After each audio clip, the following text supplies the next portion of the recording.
Македонија треба и може да има домашна авиокомпанија, но државата мора да реши што планира да прави со авиацијата како гранка, дали ќе ја отстапи на некои други или ќе вложува во неа, велат експертите.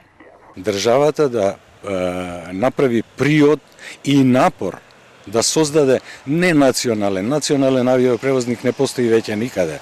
Значи домашен редовен превозник, флег кериер, знаменосец, ако треба, на кој државата и ќе помогне во извесен дел.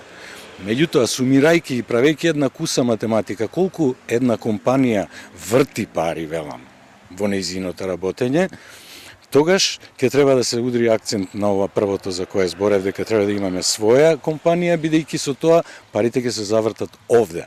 Од владата изјавија дека постапката за формирање национален авиопревозник не е исклучена, но допрва ќе се прават анализи.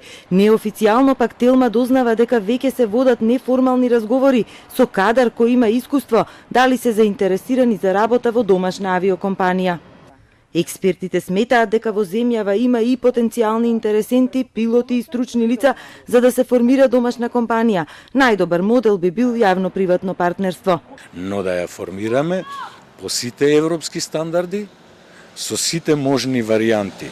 Финално би рекол, ако државата, што не би требало да биде само таа собственик, бидејќи обично државата е лош собственик, на кое било добро, во принцип зборам, тогаш нека се направи јавно-приватно партнерство.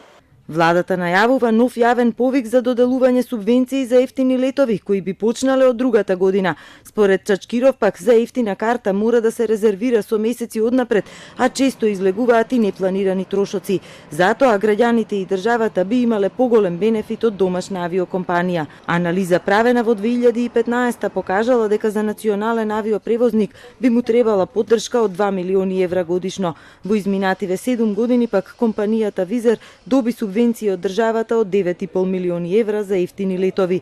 Во меѓувреме, албанскиот национален авиопревозник Ер Албанија првиот лет ќе го има во првата недела од септември, а ова го соопшти лично премиерот на таа земја Еди Рама.